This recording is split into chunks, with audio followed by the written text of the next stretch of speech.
আসসালামু আলাইকুম। আজকে আমরা AutoCAD এর 5টি সেটিং সম্পর্কে জানব। প্রথমটি ড্রাফটিং সেটিংস, দ্বিতীয়টি কার্সর সাইজ, তৃতীয়টি পিক বক্স সাইজ, চতুর্থটি ব্যাকগ্রাউন্ড কালার এবং পঞ্চমটি গ্রিড সাইজ ও কালার। প্রথম সেটিংসটি না করলে আমাদের যা যা সমস্যা হবে, প্রথমত একটি লাইন নিলাম, আবার একটি লাইন নিলাম, কিন্তু কোনো অংশে ক্লিক করতেছি না।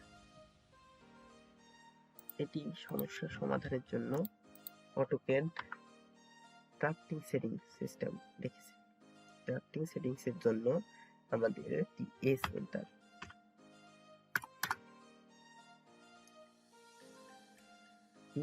দেওয়ার পর অবজেক্টস নামে ক্লিক করতে হবে, তারপর সিলেক্ট অল করে দিতে হবে।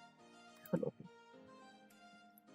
আবার যদি একটা লাইন নেই, তাহলে দেখুন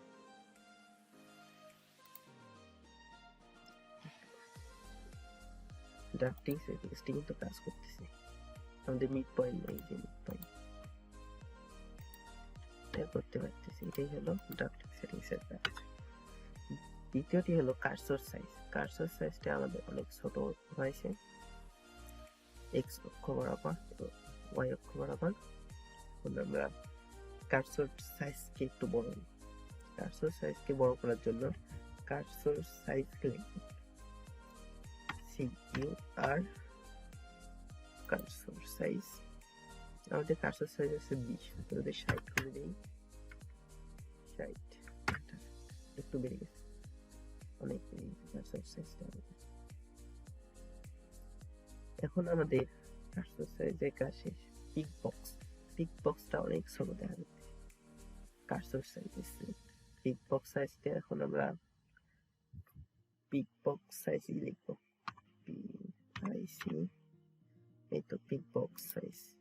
পিক বক্স সাইজ আমাদের 5 আছে, আমরা যদি 25 করে দিই, হয়ে গেছে। আমাদের পিক বক্স সাইজটা বড় হয়ে গেছে।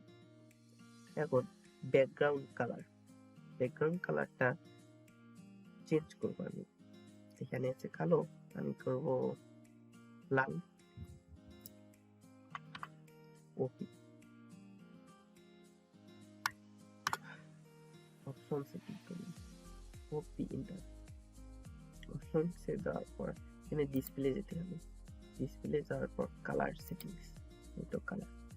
এখানে 2D মডেল সিলেক্ট থাকতে হবে, ব্যাকগ্রাউন্ড কালার থাকতে হবে। আমি রেড করে দিলাম, অ্যাপ্লাই এন্ড ক্লোজ। দেখুন আমার।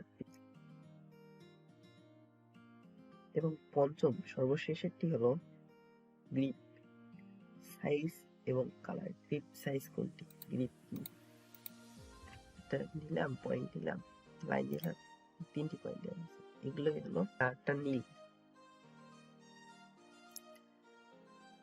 এখন এটাকে কাস্টমাইজ করার জন্য আবার ওপি এন্টার, তারপর সিলেকশনে যেতে হবে। সিলেকশনে গিয়ে ছোট করে দিলাম, গ্রিড সাইজটা ছোট করে, পিক বক্স সাইজ, গ্রিড সাইজটা একটু ছোট করলাম, কালারটা চেঞ্জ করবো, এই যে গ্রিড কালার। এটাকে আমরা এই কালার করে দিলাম। এখন আমরা ক্লিক করে কালার চেঞ্জ হয়ে গেছে, ছোট হয়ে গেছে। যদি আপনাদের এই 5টি সেটিংস করতে কোনো সমস্যা হয়, তাহলে অবশ্যই কমেন্ট করে জানাবেন, ইনশাআল্লাহ সলভ করে দেওয়ার চেষ্টা করব।